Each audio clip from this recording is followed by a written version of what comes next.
E aí pessoal, beleza? Acabou que ficou faltando algumas coisas quando eu dei as definições para vocês. Uma delas que ficou faltando eu vou passar aqui hoje, né? Que eu ia falar no começo da final da última aula, eu lembrei, falei, acho que eu não falei disso aqui não, que é o famoso vetor nabla, né? O nabla já aparece sempre como isso aqui, ó, ele é um triângulo de cabeça para baixo.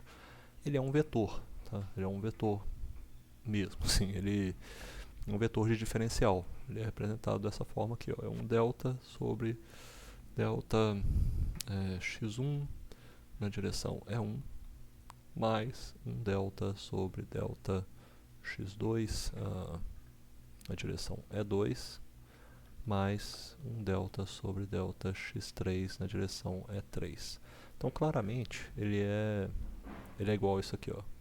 É um delta sobre delta xi na direção EI, ou simplesmente, se a gente quiser fazer a forma mais simples, isso aqui implica que a gente está falando só de um delta sobre delta xi. Tá? É um diferencial. Um diferencial que diferencia um espaço vetorial, as relações diferenciais em cada um desses componentes do espaço vetorial. Tá?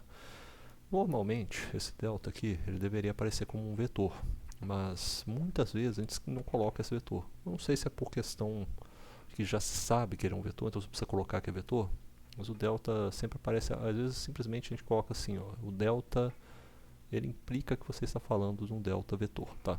Você tira essa setinha de cima. E o delta é muito utilizado. Muitas utilizações do delta, e a gente vai entrar também nesse delta, não botei. Eu falo delta não, né? Pô, eu falei tudo errado. Isso aqui é um nabla, tá? O nome desse vetor é porque é um delta ao contrário, né? O delta maiúsculo é isso aqui. Um delta ao contrário é isso aqui, que na verdade é um nabla. Isso aqui seria um delta, tá? Um delta maiúsculo. Isso daqui é o que a gente chama de vetor nabla. Então isso aqui, ó, é um diferencial. O nabla, o vetor nabla é um vetor diferencial, tá? Agora eu corrigi os erros, falando delta toda hora, não é delta não, é nabla. O nabla ele é uma representação, é um vetor com diferenciais no espaço, beleza? Então fica isso daí, essa informação do nabla. E esse nabla aparece em muitas informações. Uma das legais que tem é justamente aqui, ó. Se eu vou fazer, por exemplo, um, um produto escalar do seu vetor nabla com um outro vetor qualquer. Isso aqui tem um nome para isso aqui, mas não vou falar ainda não. O nome que a gente chama disso aqui é de falar, é divergente. A gente está fazendo um divergente. O divergente, velocidade, por exemplo, é igual a zero. Isso aqui aparece muito em mecânica dos fluidos. Quem já viu já nas matérias de mecânica dos fluidos, isso aqui é a equação da continuidade para escoamentos incompressíveis. E como é que isso aqui fica então, se a gente for representar isso aqui na forma indicial? Vamos lá, vamos fazer isso aqui então na forma indicial. Na forma inicial, a gente vai ter que transferir isso daqui para isso. Ó. Vai ter que ser primeiramente o nosso vetor nabla, né? O xi na direção EI. Isso daqui vai estar com um produto escalar com o nosso vetor e o j na direção EJ, certo? Novamente, a gente vai fazer o que a gente fez já algumas vezes aqui na aula. A gente vai juntar os que são os componentes. Isso aqui, novamente, é bom falar, né? A gente fala disso aqui, ó. Esse diferencial é um componente, tá? Isso é um componente igual a gente vê. Por exemplo, a gente está falando do vetor u, a gente fala que ele é igual a u, i, e, i. Isso daqui é um componente, isso aqui é um vetor unitário, é a mesma coisa aqui. Isso aqui é um componente do vetor, tá? É um componente do vetor. O diferencial é um componente do vetor. Então a gente vai ficar com o diferencial aqui como um componente desse vetor e o outro, né, que é o componente desse outro vetor aqui que está com relação a j. Esses dois componentes ficam juntos e a gente vai juntar só o que é vetor aqui desse lado. EI, produto escalar com EJ. Tá? E a gente sabe que isso aqui é um tensor. Esse tensor, representado como tensor, é o delta de Kronecker. Né? Então isso aqui é igual a del sobre del xi, o j e o delta de Kronecker e j. Aqui só vai valer quando i for igual a j, então a gente sabe que isso aqui é uma contração. Vai haver uma contração aqui entre esses dois. Tá? Esses aqui vão se contrair e a gente vai ficar só com isso aqui, ó, del sobre del xi, ui. Isso daqui é exatamente a nossa representação. Ixi, eu acho que eu apaguei coisa aqui demais. Deixa eu ver. Vou botar assim, ó. Tá, apaguei aqui, vou apagar de novo, vou reescrever. Isso aqui, ó, del sobre del xi, ui, é exatamente a mesma coisa que eu escrever isso aqui, que é essa forma vetorial. Eles são iguais, tá? Mesma coisa. isso aqui pela nossa equação ali em cima é igual a zero. A gente está falando que o divergente de velocidade é igual a zero. Então é a primeira aplicação que a gente viu, tanto para você utilizar, a gente está falando aqui do divergente. Essa é uma aplicação interessante, em que a gente utilizou duas coisas aqui, né? A gente utilizou o vetor nabla, e utilizou também o delta de Kronecker, né? Que é o IJ, que a gente viu na última aula. A gente viu uma aplicação dele aí também para produto escalar.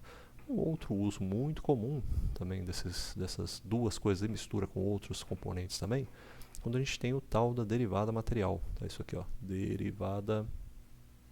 A gente vai falar mais pra frente dela também. A gente vai falar de muita coisa. Quando a gente começar a entrar em fluidos, a gente fala de derivada material.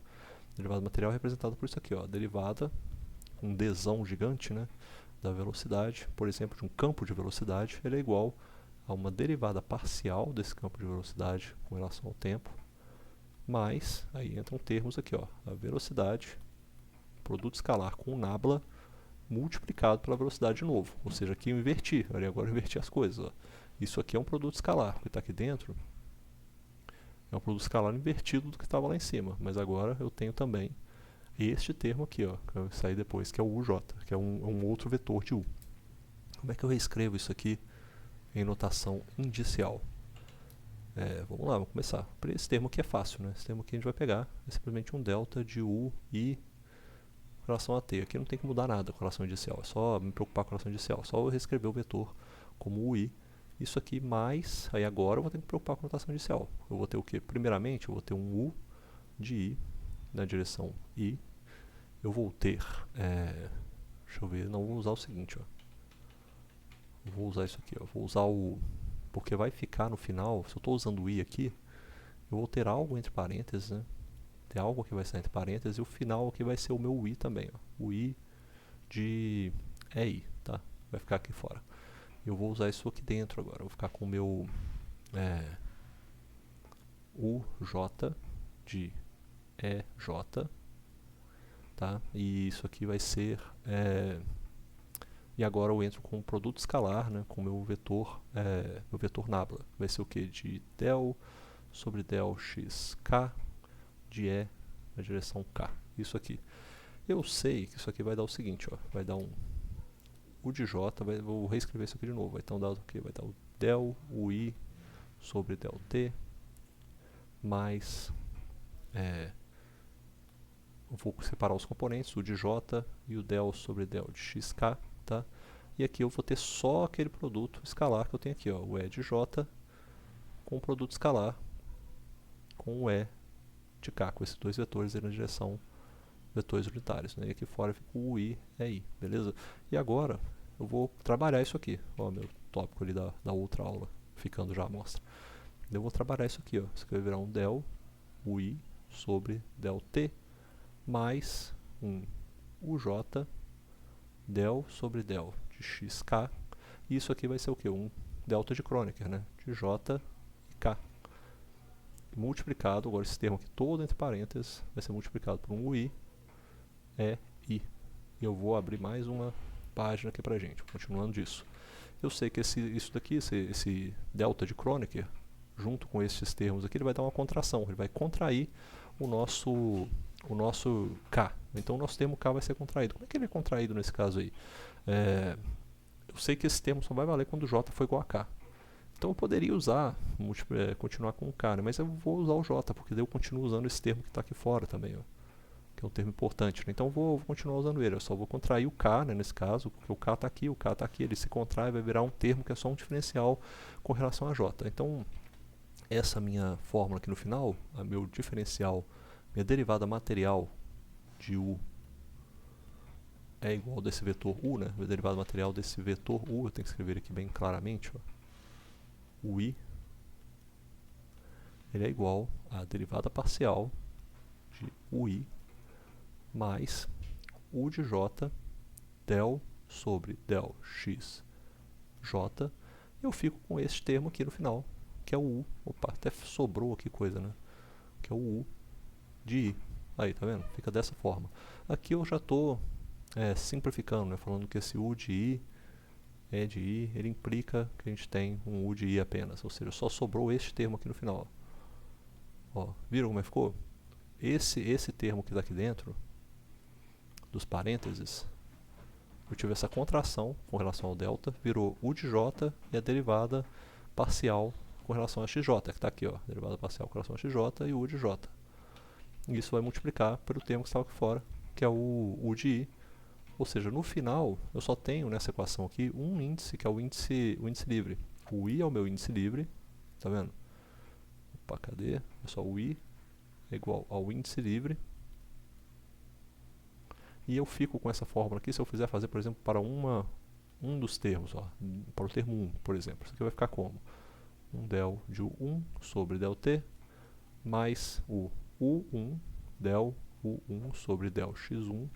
Aí eu tenho um somatório, mais U2 del. E isso aqui fica o quê? O I, que é o índice livre, que é 1 sobre del X2, mais U3 del, novamente meu índice livre aqui, 1 sobre del de x3. Vocês podem fazer isso aí se vocês quiserem para os termos 2 e 3, seguindo aí, ó, I igual a 2 e 3, podem fazer isso aí, e variando e encontrando, vão ser 3 equações, ou seja, isso aqui no final dá para a gente uma equação. Se aqui em cima a gente encontrou um escalar, olha só, nesse termo, um somatório. Isso aqui é simplesmente um del sobre del x1, U1 mais del sobre del x2, U2 mais del sobre del x3, U3, que é igual a zero. Isso aqui é um escalar, termina com um escalar, não tem um vetor no final. Um somatório, onde os dois índices aqui, tanto o I que está aparecendo aqui, na verdade é um dummy, né? Ele é um somatório. Então esse final, o índice some, vai ficar um escalar no final, não fica nenhum índice no final. Mas aqui não, aqui sobra um índice no final. Esse índice é o I, que é o índice livre, e ele representa para a gente como tem um índice livre, essa nossa equação é equação vetorial. Entenderam? Ficou isso aí, mensagem final desse vídeo. Espero que vocês tenham gostado. E a gente vai ver mais depois sobre derivada material, divergente, gradiente, todas as outras formas de calcular aí. Beleza? Muito obrigado.